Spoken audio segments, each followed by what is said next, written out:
Hi hello ನಮಸ್ಕಾರ. ನಾನು ಶಂಶೀರ್ ಬುಡೋಳಿ.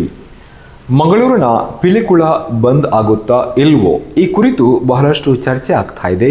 ಕೆಲವೊಂದು ಸುದ್ದಿಗಳು ಕೂಡ ಸಾಮಾಜಿಕ ಜಾಲತಾಣಗಳಲ್ಲಿ ಹರಿದಾಡ್ತಾ ಇದೆ.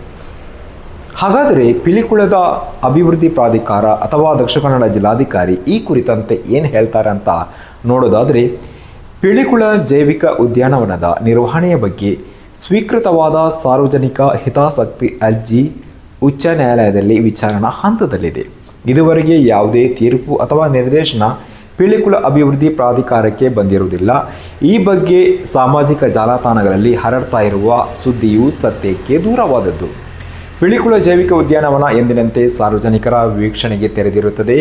ಪಿಲಿಕುಳ ಅಭಿವೃದ್ಧಿ ಪ್ರಾಧಿಕಾರದ ಆಯುಕ್ತರು ಪ್ರಕಟಣೆಯಲ್ಲಿ ಇಂದು ಮಾಧ್ಯಮಗಳಿಗೆ ಈ ರೀತಿ ಸ್ಪಷ್ಟನೆಯನ್ನು ನೀಡಿದ್ದಾರೆ. ಅಂದರೆ ಸದ್ಯಕ್ಕೆ ಯಾವುದೇ ಪಿಲಿಕುಳ ಬಂದ್ ಆಗುವಂತಹ ತೀರ್ಮಾನವನ್ನು ಮಾಡಿಲ್ಲ ಅಥವಾ ತೀರ್ಪು ಕೂಡ ಬಂದಿಲ್ಲ ಅಂತ ಅವರು ಈ ಮೂಲಕ ಸ್ಪಷ್ಟನೆ ನೀಡಿರುವಂಥದ್ದು.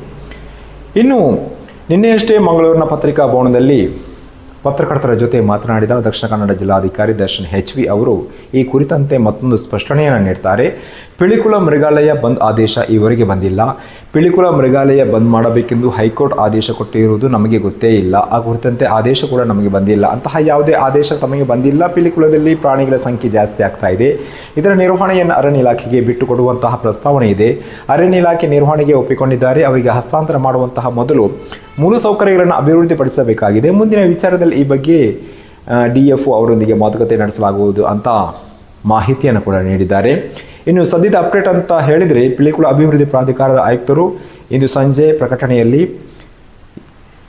ಪಿಲಿಕುಳ ಬಂದ್ ಆಗುತ್ತೆ ಎಂಬಂತಹ ರೀತಿಯಲ್ಲಿ ಹರಡ್ತಾ ಇರುವ ಸುದ್ದಿ ಅಥವಾ ಆ ಮಾಹಿತಿ ಏನಿದೆ ಸತ್ಯಕ್ಕೆ ದೂರವಾದದ್ದು ಅಂತ ಸ್ಪಷ್ಟನೆಯನ್ನು ನೀಡಿದ್ದಾರೆ. ಹೀಗಾಗಿ ಸಾರ್ವಜನಿಕರು ಯಾವುದೇ ಗೊಂದಲಗಳಿಗೆ ಬಲಿಯಾಗಬೇಡಿ ಅಂತ ಈ ಮೂಲಕ ಮನವಿ ಮಾಡಲಾಗ್ತಾ ಇದೆ. ಸದ್ಯಕ್ಕೆ ಈ ಮಾಹಿತಿಗೆ ವಿರಾಮ. ಮತ್ತೊಮ್ಮೆ ಬರ್ತೀನಿ. ಅಲ್ಲಿವರೆಗೂ ನಮಸ್ಕಾರ.